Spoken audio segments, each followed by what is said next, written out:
So ayan mga commander, may napansin ako isa. Ito. Huwag nating hawakan, baka maging masilan. Ayan. Yun, for today's video mga commander, nandito tayo ngayon sa aking gulayan. Dito muna tayo sa upuhan mga commander. So, ayan. So, ito yung update ko sa aking upo. Ano po? Ito. Ayan, upo. So, ang gagawin ko dito, ang tingin ko masyadong sikip ito. So, ang gagawin ko, ilipat ko. Bali, siguro sa isang butas na ganito, ang gagawin ko ay dalawang puno lang mga commander, no? Yan. Puro kasi malawak naman tong area na ito. Ayan yung pinagbalagan ko, ginawa ko ng balag, malawak-lawak yan. So ang gagawin ko dito, ang iwan ko siya sa butas ay dalawang puno lang mga commander, no. So napansin ko, kala ko kaya ang 5. Napakarami na nito mga commander. Hindi niya ma-supply siguro. Hindi niya pagkano ko dito, hindi niya makayang supply ng abono o nutrients ang lupa pag maraming puno. So ang gagawin ko, ililipat ko. Halos lahat mga commander na tumubo. Ito po, oh. Ito 4 lang pero malalaki na. Mabilis pa lang tumubo ang ang upo. Napakaganda. Ayan. O 5. Ito 4 mga commander, 4 to. Ayan. So ito. Ayan. Ito yung ginawa kong balag. So ang gagawin ko dito, mga commander, no, ililipat ko yung mga puno. So bawat butas, ang gagawin ko, bawat butas ay 2 puno lang ang ititira ko. So ayan, bali ilipat ko yan pag lumaki na, pag pwede nang ilipat. So ang gagawin ko, kukuha ko ng mga matatabang lupa upang ma-supply niya yung mga upo kong ililipat at hindi ganong malanta, no. Ito 5, 6 pa nga, oh. 6. Yan upo. So tingin ko ang balag ko ay kulang pa. Kasi nasa ito. Oh, may mga tumubo pa. Yan, oh. Nahuli.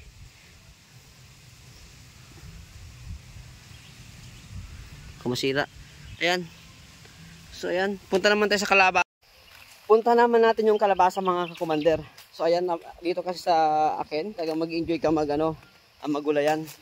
So ito mga commander, ito yung kalabasa ko naman.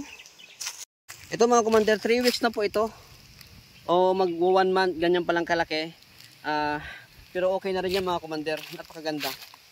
Hindi ko pa siya na-cultivate ng maayos kasi nga gusto kong manamnam niya yung nutrients ng ng organic at maarawan pa yung organic dito sa loob kasi nga ang proseso niya ay napaka bilis ng panahon. Kailangan matuyo ng ng araw. Ayan, hindi ko pa siya makukultivate. Pero pag ito ay nagapang na, check ako siya i-cultivate para hindi matabunan yung niya, yung pinakapuno niya. So napakaganda mga commander, oh, 'di ba? Ayan. So may mga area pa ako dito maganda. So may area pa ako dito napakaganda ng tubo ng kalabasa mga commander, puntahan natin. So napakalaki na to, lalong-lalo na ngayon umulan kagabi. So hindi ko rin namalayan, sobrang sarap ng tulog ko. So ayan. Ay mga commander, oh. Ito napakaganda ng kanyang pagtubo, oh. Napakalusog. Ay mga commander, oh, napakalusog. Organic fertilizer lang ang ginamit ko diyan. Patuka ng pupo ng baka.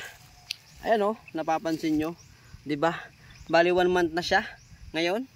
Oh, 'di ba? Wala pang 1 month mga commander, wala pa ito. Ayan. Napakaganda mga commander ng tubo ng kalabasa. Hindi naman napapansin nyo, 'di ba? Oh. Ito pa organic lang po, no? Organic, siguro mga 2 araw pagagapang ito. Tsaka ko naman siya i-cultivate ng maganda. So gusto ko kasi naka-cultivate. Kailangan kasi ito mabilad pa sa araw. Ito mga cow manure. Ayan. Although maganda naman siya, kung mapapansin mo, para siya mas madurog lalo at mas maganda yung kapit ang nutrients sa lupa. Kailangan madurog pa ito ng maayos o mabilad pa. O napakaganda niya mga commander. Yan po ay organic, no? Ayan. So ayan mga commander, oh. Ayan. Napakaganda niyan. Napakatingpol naman ako at binigyan ako ng tubo ng magandang kalabasa. So punta naman natin yung sitaw. Ito naman yung sitaw mga ka-commander. So ayan, gumanda na rin yung tubo. Kasi itong lupa na ito, oh, gumanda na. Makikita na yung tagang maganda yung naulanan. Kung mapapansin mo, makikita na yung pinakang organic fertilizer niya. Ang problema lang dito, masyado kung tinamnan ko kaagad. Pero okay naman ang kakalalabsan ito. Ay natuyo, naulanan. Yung acid niyan, maaaring nandito pa. Pero ako nang bahala mag-discard niyan para dumaba tong aking sitaw. So medyo payat pa ito. Pero ito, yan, tutubo pa siya. Ayan, mga commander, ito yung mga sitaw ko, no. Ayun. So ito mga commander, oh, bali buko pa lang siya. Ayan, wag iwasan nating hawakan. Ayan, iwasan natin mahawakan yung kalabasa. So wala pa siyang malaking tawag yan. Ito, meron, oh. Kaso hindi natuloy. Oh, hindi natuloy. Ito. Ito pa yan, makita. Ayan, hindi na ito matutuloy. Ito. Hindi na siya matutuloy. Bali ano na siya. So sayang, bubunga na pala talaga ito. Ayun. So ayan mga commander, may napansin ako isa. Ito. Huwag nating hawakan, baka maging masilan. Ayan. Ayan mga commander, oh. Ayan. So napakaganda na. Kaso ang problema, ayan. Wala pa tayong pampakasta. Wala pa nga, sayang. Pero goods na rin ito. Kailangan kasi ito dito, lagyan natin ng pampakasta. Ayan, dito. Kaya, yan, pinakaganyan. So, yan, ibig sabihin yan, otay-otay na siyang bubulaklak. Magkaroon na siya ng malaking bulaklak katulad nito. Ayan. Ayan, katulad nito. So, abang na natin ng mga ilang araw siguro. Baka ito ay magpapakasta na. Yung pagpapakasta nito mga commander, i-content ko rin. Kasi napanood ko sa YouTube na kailangan palang ipakasta ang mga bulaklak nito para tumuloy yung pagbubunga. So mga commander, hanggang dito na lang ang update ko sa aking gulayan mga commander. So maraming salamat sa lahat ng aking mga nagsusuporta kay Commander Dayubic.